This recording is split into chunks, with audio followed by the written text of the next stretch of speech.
Hello friends, I got so much wonderful feedback on the ornaments I had shown you. We did these in a class last night and people were requesting a tutorial on them, and to tell you the truth, normally I don't do tutorials on stuff that I do classes on. I love doing these mini tutorials for free, but if somebody's willing to pay for the class, I feel like I'm sort of cheating them by giving it away for free for somebody. But you know what, it's Christmas, so what the heck, let's do it. And these are really fun. I think you're gonna like. The question I get most often is, what is the base of this? This is a wooden postcard. You get these from Michael's. This particular one's 5x7. You get them in lots of different sizes. Here's a square one.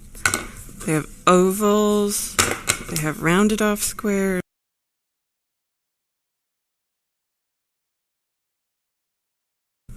So the thing is, you need to start with the base color. I'm literally just using acrylic with a little bit of water just to get it going. And the thing is, it's going to be blank on both sides. You need to paint both sides. A base coat, I'm going to suggest green. So you see that? It's just real thin. I'm just getting a base color down to cover the white. But you do both sides. And the thing is, this is an inexpensive starter. It's cheap wood. If you put watery paint on one side and that's it, it will warp. It'll curl. If I just painted this side, as it dries, that wood's going to react with the water, the edges will curl up, and then it's not going to look good. So give it just a real simple skim coat on both sides, let it dry, and then we're going to come in for the fun point. So for our next step, we're looking for something like this. Lots of texture, lots of splatter, lots of color. And when I taught this in the class last night, a number of the ladies really were struggling with the splatters. So I'm going to show you something. Okay. This is an alternative. I think I'm still going to splatter a little bit. You see what this is? This is just a bit of Christmas tinsel garland, masking taped onto the end of a paintbrush. And this is great. Kristen's here, and she hates splatter, and I'm going to get her to use this. So you dip it around. Kristen's doing it. Dip it around. Okay, and now just plop all over. More. There you go. Keep going. Now the other one.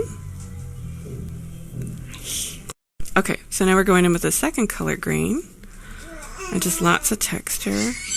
Get that on the other one, and we've got some yellow going on too. It's cool if you want to pick up some blue in there, because then you get the two-tonal. So this is a great sort of a base. There's at least 3-4 different shades of sort of green, and there's lots of depth. And now Kristen's going to go in, and she's going to get some light color just to represent sort of points of light and texture. Okay. And then real delicate. Okay, so just little tiny, little more than that. And what we're doing is creating that's perfect. That's ideal. Keep going, keep going. What we're doing is creating lots of small points of light, and those are kind of going to mimic twinkle lights. Okay, and then what I'm doing is I'm creating sort of a cream color. So again, tone on tone, lighter. Yeah, there you go. Load the brush, the tinsel brush, and come back and more. Just little delicate bits there you go. There you go. See? So that is a pretty good base layer. This needs to dry. And when I say dry, I mean actual dry. I know some of you will let it go 10 minutes and then that's dry enough. No, I mean dry. Absolutely dry. Okay, well that's going. I'm going to take a slight tangent. If you think you know the shape of a Christmas tree, you don't. Okay? If you're doing this with kids and you want to do it as a basic isosceles triangle, that's fine.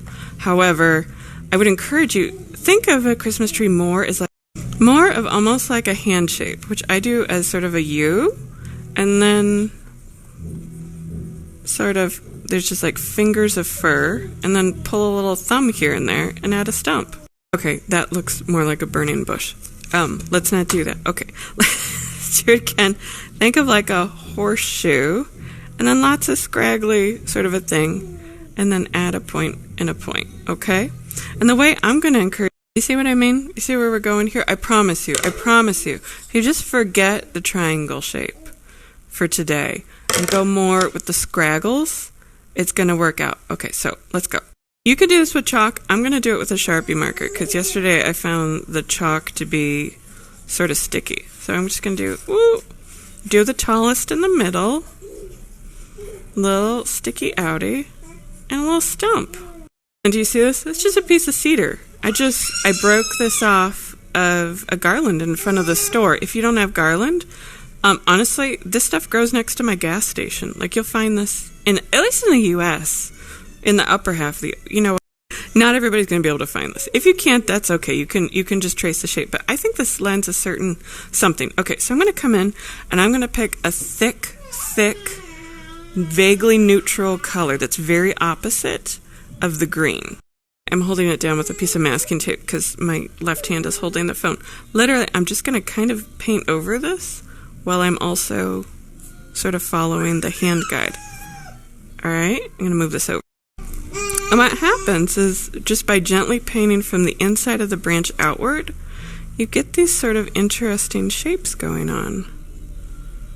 I'm still using the marker as sort of a vague guide, but I'm letting the demarcation come from the branch. And it's a much more interesting finish line than anything I could do. Now what I'm going to do, and I need my left hand so you're not going to see all of this, I'm going to take the edge of a palette knife and I'm going to scrape little scraggly bits all over. I started a second one. I kind of messed that one up trying to hold too many things at once. Do you see that? This is what I'm talking about. Okay, so I'm just going to, by hand, I'll just trace out the rest. But I'm working thick and fast because I want to scrape, okay? So now I'll come in with my palette knife. You see? And just lots of little scraggly bits. Usually try to work from the inside out.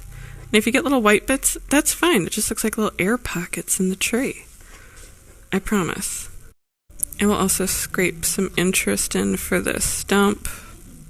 You could go all the way to the bottom. I kind of like having the figure of the tree on top.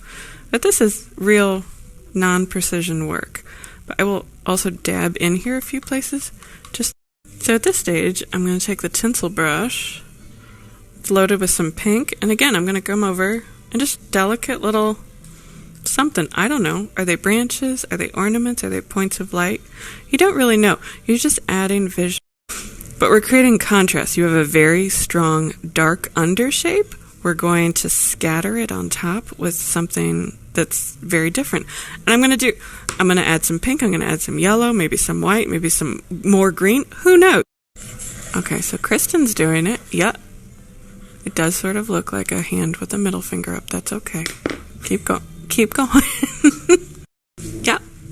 And then just move it over. Use those scraggly edges as your guide. Yeah. Get the texture. Keep going. Yes. There you go. Oh, look, that looks even better than I thought. Very nice. When you're done with the tree, I should also add, it's important to do the edges. Or you don't have to. Honestly, if your edges come out and you don't like them, you can go over them with like a gold pen or something. Don't worry about it too much. Hold the metal. Yeah, there you go. Now scrape. There you go.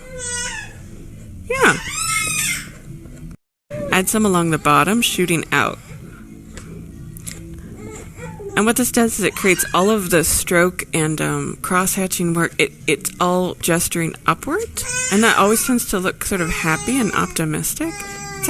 I was telling Kristen, you might have gone a little bit overboard on some of them. Easiest way, just take your finger. If there's something you want to erase, just take your finger and blend it down a bit. Smudge it off. It's really easy. Ooh. So, back to the tinsel brush. Get it good and loaded. Yeah, and then just delicate little... Add a layer of fluffy pink kind of something. Yeah. That's great. Hi, honey. Can you tell everyone you're not screaming? You're not screaming? Yeah, you're just vocalizing. She saw Santa today and did not smile. That's okay. Anyway, these are going to dry overnight. I might do a follow-up tutorial tomorrow, but just for the sake of continuity, I have two from last night's class that I almost finished, but not quite. Now I'm just going to do a little bit of tidying work with marker, and I will show you my favorite for this project. My favorite marker is the Michaels generic brand. It's called Craft Smart. And they are oil-based. They can get a little stinky, so make sure to do it in a well-ventilated room with a fan, even outside if you're sensitive to that kind of stuff. But this is by far the most opaque marker I have found, and it really does last. Okay, so I'm going to do, again, sort of a cluster at the top.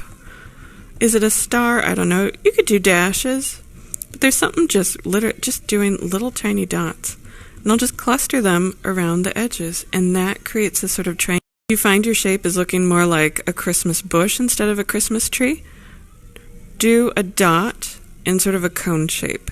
And just by making sure there's bright triangular shape right on the surface, the eye will fill in the rest, okay? It's amazing. White dots are sort of a superpower. They really forgive, you know, lots of stuff, okay? And a little trunkage going on. I love the gold. It's a dull metallic. I love it on a dark background. If you do a dark blue or a dark brown or anything, this on dark, oh, that is so good. Oh. The hanger's really easy. These are called eye screws. I bought, I think, 14 of them for $1.35 at the hardware store. All you need to do, make yourself a starter hole, thumbtack, put it in the thickness of the wood. It is thick. So you see that wood is pretty soft. So I just use a thumbtack to make the starter hole, and I'm going to screw that in. Very easy. Even if you're the type of person who's intimidated by the idea of hardware, this is easy, I promise you. Okay, so I just twisted that in, and that's very secure. So now it's just a matter of picking your ribbon. I love a little bit of contrast in the ribbon. I love red and white gingham. I think that just makes it. You have gold. I have some green silk seam binding. You'll also notice on these, I did almost like a frame around the border. You certainly don't have to, but it does create sort of an interesting edge. Makes it look more, I don't know. Makes it look like a finished. I'm out putting a little bit of a frame around it because the middle is so sort of, you know, happy and chaotic. That square shape around it makes it seem a little more purposeful, maybe? I don't know. Between that and the ribbon, you're good. So anyway, so I think it's good for tonight. Like I said, I want to do a follow-up on the ones that Kristen and I made today, but I think this is enough to get started. It's a super fun project to do, very forgiving to different age and skill levels, and I'll just start with, you know, wooden.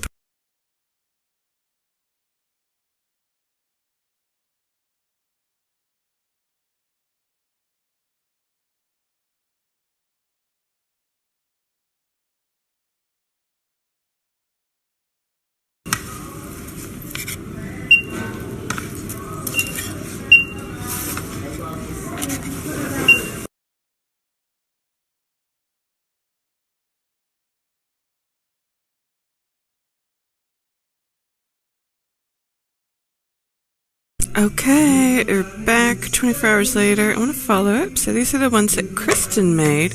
She's not here today, but I want to show you what I did over here. Same thing, but I took a small paintbrush and I dotted around. And that's fine, and I think that's great, but you know what? I love a good old-fashioned splatter. So I've got the paint, I've got it mixed down with some water, about the consistency of melted ice cream. Got my chip brush. That's the secret. Blend. Give a good 10-second blend with the water. About the consistency of melted ice cream. Scraggly brush. And then that's it. And do a second color, a little paler shade of pink. Oh, and that's it. If one looks a little too big or it's a little off, I don't mind. And see, look at these side by side, all right? I like different things about both of them. This one, it's a stronger composition, but honestly, it's a little bit tighter. This one probably feels a little more painterly, a little more loose. There's things to like about both of them, but I know some people are terrified of the splatter. I feel like my work is naked. So yesterday I told you how you could do the final touch, and I know this is hard to capture on camera, but can you see this shine?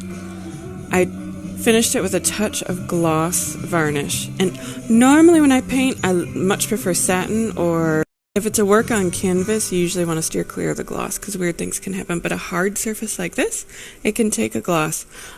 You could spray varnish, but it's awfully cold outside right here, so that's not an option for me, so I use this. It comes out, I don't know, what do you call that? Not quite maple syrup, but it's in that genre. Use a crappy old sponge brush because you're not getting it back after this, okay? And then just go for it. I like a little crosshatch. Another reason I love the varnish is that it smooths out the surface. It makes a nice consistent surface, especially along the edges. So if you wanted to do a gold edge, your pen will run really nice. And I like this kind of distressed frame. So that's another way to finish. Okay, and third way to give a nice professional touch. Again, remember I had you paint the back. You could have done something solid or kind of crazy. And then put the year and your signature. And I think just all these little touches together, it's a really nice presentation. Okay, and then here is what I love. This is the fun part. I didn't teach this in class because we didn't have enough time. You have to let it dry before you do this. But do you see this? Little sparkly sequins. Oh, I love adding little sparkles.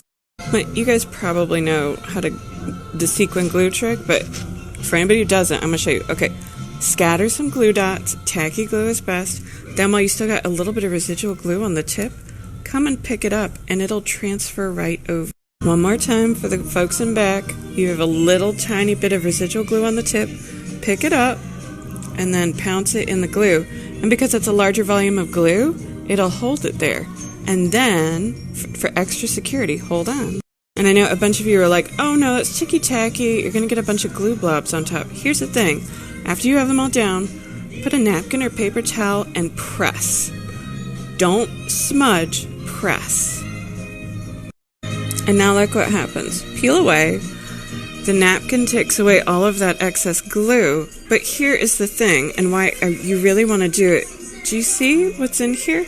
All of those sequins are now encased in glue. They're not going... Another reason why I really only buy tacky glue is when it dries thin like this, it's clear. It's crystal clear. It's no cloudy, there's no plasticky weird feeling. It's really great stuff. Okay, so this is a precious method. But if that method is just too precious and pedantic for you and you're just not into it, and you have a major sparkle tooth, which I absolutely do, this is the way to do it. Do you see what this is? This is like this stage yesterday, but instead of just doing paint, I did confetti and glitter glue and sequins. Then I went back, did the negative painting, and I'm going to do a little splatter on top. This tree's going to read pink, and I have zero problem with that. I love a good pink Christmas tree. So anyway, I'm going to let that dry, and we'll pursue it later. And anyway, I gotta go because tonight, look what I had here, disco chickens. So I've got a class tonight in person. We're working on 16 by 20s, but I thought it'd be fun for, everybody coming to see. On a smaller scale, you can really go crazy. But these are just those wooden postcards again, and lots of color and glitter glue. There's something fun about working small. I really love it. Anyway, if you want to do more trees, I have a full online class called Trees in 4 Seasons.